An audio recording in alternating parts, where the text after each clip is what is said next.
Welcome to today's explainer. You know, I've been an English teacher for a long time, and over the years, I've sat across from literally hundreds of brilliant, hardworking students who all hit the exact same wall. They can read English perfectly, they write beautiful essays, but the moment they step into a busy cafe or join a fast-paced conference call, they completely freeze. Well, today, we're going to fix that. We are talking all about listening to and actually understanding real, everyday English. Why do native speakers talk so fast? I hear this constantly from my students. And listen, it is incredibly frustrating when you've studied for years only to feel like real conversations just sound like a giant blur of noise. It's like you're suddenly talking to a professional auctioneer, right? I completely validate that frustration. But I want to tell you a little secret. The root of your problem isn't actually the speed of the speaker. It's how your brain is trying to process that speed. Here's our agenda for today. First, we'll talk about why you need to stop translating every word. Second, listening for the big picture. Third, handling speed and slang. Fourth, I'll walk you through a 3-step repetition drill. And finally, we'll set up your new daily listening routine. Okay, let's jump right into part 1. Stop translating every single word. Translating is absolutely the biggest beginner's trap in language learning. It's a habit, and it's the very first habit we need to break today. Trying to understand every single syllable in your head slows you down to an absolute crawl. Just think about it. If someone's speaking at a natural speed and you hear a sentence of 10 words, but you stop to mentally translate word number 3 into your native language, well, the speaker is already on word number 9. You've completely lost the thread. So the crucial mindset shift here is to focus on the overall message instead of individual words. You have to give yourself permission to not know every single word.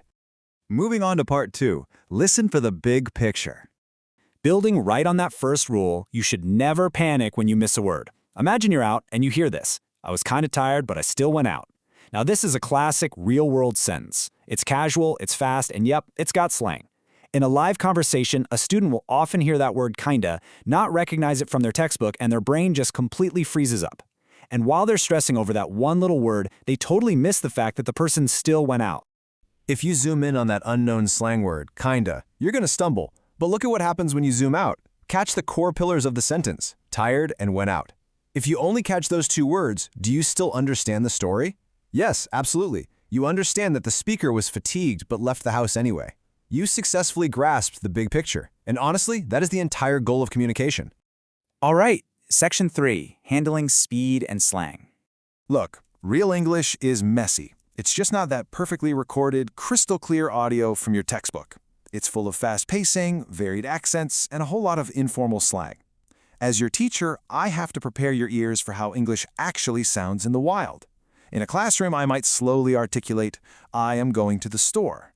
But out on the street, it sounds way more like, I'm gonna go to the store. Going to becomes gonna.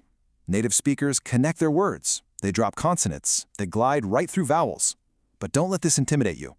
Once you know to expect these connected sounds, your ear will naturally start tuning into them.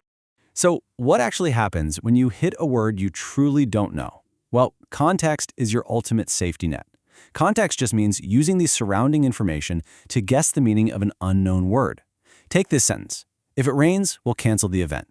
Let's pretend cancel is a totally brand new vocabulary word for you. Never heard it before in your life. But you did hear if it rains, and you know what rain does to an outdoor event, right? The context completely gives away the speaker's intent, and that saves you from panicking.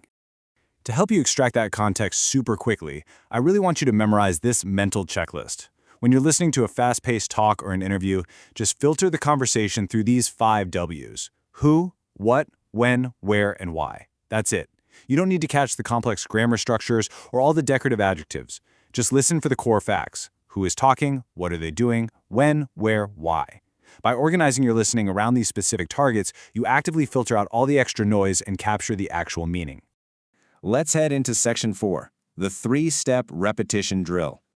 Okay, now we are shifting from classroom theory to your practical homework. This right here is the absolute core exercise for strengthening your listening clarity, because repetition is what physically changes how your brain processes sound. So here's the drill. Step 1. Listen once just for the general idea. Put your pen down, don't write anything. Just try to grasp that big picture we talked about. Step 2, listen again, but this time for the details. This is where you apply your who, what, when, where, and why checklist. Then, step 3. Listen a third time just to confirm your understanding. This layered repetition method actively trains your brain to catch what it missed the very first time, all without the stress of having to perform perfectly on the spot. And finally, Section 5, your daily listening routine. So, we've talked about the mindset and we've talked about the drill. Now let's talk about the schedule. Consistency with real-life materials, things like interviews, podcasts, or short talks, is the true secret to fluency. So here's your new daily homework, and it literally only takes 20 minutes a day. That is a highly approachable investment, right? Spend 10 minutes just listening to a piece of real-life audio. Spend 5 minutes summarizing what you heard, just jotting down the main points. And finally, spend 5 minutes repeating the audio. You can shadow the speaker's pronunciation or just go over the parts that tripped you up. I promise you, this small, structured 20-minute daily investment will yield absolutely massive results for your comprehension. So, I leave you with this final challenge. Are you ready to test your progress? Are you ready to stop translating every single word in your head and finally start understanding English as it's naturally spoken? Here's what I want you to do. Grab a 2-minute audio clip right after this explainer finishes. Listen to it, identify the key points, and run it through that 3-step drill we just learned. You've got the tools now. Go out there and start listening. Thanks so much for joining me today, and I'll see you next time.